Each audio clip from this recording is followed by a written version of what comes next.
Okay, so hello and everyone and welcome back. This is going to be, frankly, kind of a short video due to the subject matter. This is one of those things that it always kind of depends on what kind of videos these turn out to be. Sometimes these station videos end up being kind of long, some of them kind of end up being like 10 minutes. And today we're going to be doing 3 stations, and I have no idea how long this is going to go. It's probably going to be barely 10 minutes if I even hit that much. So, we're going to be getting into talking about the historic train stations of the Dallas-Fort Worth Metroplex. And we're going to be talking about 3 stations today. Dallas Union Station, which is pictured here, the very lovely station with columns and enameled brick. Fort Worth's quote-unquote Union Station, and then the Fort Worth Texas and Pacific Station. Not necessarily in that order, but we're going to be doing that.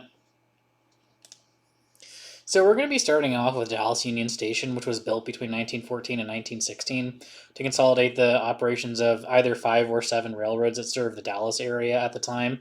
I say 5 or 7 because I'm not entirely sure how I've seen the count in 2 sources as either, and I'm guessing it's one of those. If do you count the holding company or do you count the individual railroad? And yeah, so that's one of those like fun little anachronisms that we get when I'm doing this research. Anyways, the station was designed by Jarvis Hunt in the Beaux art style, and at its peak, it served 50,000 daily passengers and 80 trains a day. The trains was, served from its opening in 1916 until May 31st, 1969, when the last passenger train left the station, at least pre-Amtrak. And there wouldn't be a train running in this station until 1974 or possibly 1971. It's one of those things that it's actually kind of a weird thing that's not recorded well.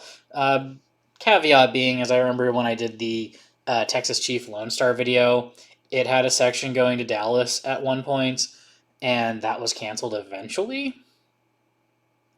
And also the Inter-American / Texas Chief also had a Dallas to Houston section that broke off in Fort Worth and went east and then south over the SP track. So it's one of those things that there's also like anachronisms in that. Like I don't think no offense to Texas, but I don't think whoever is like not a rail fan who does this reporting is not really good at keeping track of the history, because I'm already confused while reading this and looking at my own notes and remembering the videos I've made in the past. Anyways, when the Lone Star or Inter-American started running its trains through Dallas, it was the first one to do so in a while, and eventually that little leg was taken over by the Inter-American. Anyways, the building was made in a very striking style, and the exterior, as I said, has enameled brick, and a waiting area has 48-foot tall ceilings. And there's also the wrought iron chandeliers in there, as you can see in the pictures. The arched windows, the pillars that were on the front.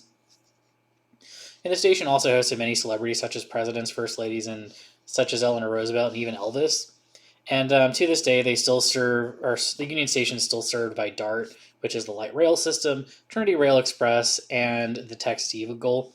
And with current plans, the station could see more commuter service along with the expansion of Amtrak if Texas ever plays ball with them. And one of the things I will note is that like painting over brick and enameling it or turning white was actually kind of a artistic style in some parts of the country for a very long period of time. If they didn't want to pay for marble, they would just enamel brick. Or in the case of, I know Andrew Jackson's home had this, they actually just painted the red brick white, just so it would look like marble. So it was a very just cheap way to make the building look white if they didn't want to pay for any expensive, minerals. Are they minerals or whatever it is? It's stone. Anyways, the Dallas Union Terminal Company was formally dissolved in March of 1974, and the assets were sold to the city of Dallas, where it became the center of a redevelopment project done by Woodbine Development, which included the construction of Reunion Tower and Hyatt Regency Hotel, along with cleaning up the station in general. And this interior picture is very much the redesigned building, not the what it would have looked like when they took it over. And the station went through a $23 million renovation in 2008, when the station officially became an event space along with a tunnel to connect to the Hyatt. And the station was renamed Eddie Bernice Johnson, or at least after her, who represented Dallas in Congress for several years. And then we're just going to look at a few other pictures, like historic pictures of the station. So on the screen now is a picture of a CB&Q train leaving Dallas Union Station. I'm assuming, given where they run, it was probably running towards Denver or possibly down to Houston, because they yeah, we'll see the video on the CB&Q and the what is it, the Twin Star rocket and the not Colorado Zephyr, the Denver Texas Zephyr, whichever one it is. There's a couple videos that this train could possibly be. And so yeah, just the whole, this is the tracks. The tracks I think are mostly gone and are far more limited now compared to what they were. And the station is off in the background. And the next picture is of a steam engine. I think this is it says Texas and, is that Texas and Pacific or Rock and Pacific or whatever it is. This is another train going in and out of the Union Station area. Station off here in the background with heavyweight cars. And the trains would go, on their merry way. Anyways, now we're going to talk briefly about the Texas and Pacific Station in Fort Worth. This is going to be a much shorter thing because for whatever reason, even though this is kind of like a major station, there's not a lot of history written about it, and I don't really know why. At least not that much that I could find. So yeah, this is just going to be like a really kind of like a layover while getting somewhere else, kind of like the Katy Station in Houston was. Anyways, it was built by the Texas and Pacific Railroad, which was a subsidiary of the Missouri Pacific, and this was one of two main stations in Fort Worth, the other being its semi-official Union Station that we'll get to in a few minutes. The station was served by the Fort Worth and Denver, which was the Burlington subsidiary, the Katy, the Frisco, and along with that, the Missouri Pacific and its other family of railroads. The station was designed by Wyatt C. Hendrick in the Art Deco style in 1929 and was finished in 1931. Currently, the station doesn't serve as the main station in Fort Worth, and that job is done by the nearby Central Station, which I'll briefly touch on while we talk about the next one. Presently, there is a discussion around expanding service and making the station more accessible to passengers. Right now, they have to walk around the building and through a bar to get to the main entrance or inside the building. And although this was one of Fort Worth's main stations, from the look of it and how much of it is in the historical record, it really doesn't seem to be equivalent to Dallas Union Station, which is kind of why all these stations are just being made in one video, as originally I planned them to be separate ones. But yeah, I'm not making a 2-minute video, like, just a thing. I like them, I like them like long, like at least 10 minutes, and we'll be seeing how long we get to that one. Anyways, now we're going to get to the unofficial Union Station. It might have been semi-official, but we'll just go with semi-official, which was the Santa Fe and Gulf Coast Station. And as mentioned, this was owned by the Gulf Coast and Santa Fe Railroad and sits about 2 blocks away from the current Fort Worth Central Station. The station was served by the Santa Fe and the Rock Island and a small SP local train that ran north of Fort Worth because, yeah, they had a branch line going up there, and the SP train passed through this station before heading off, I guess, to Dallas.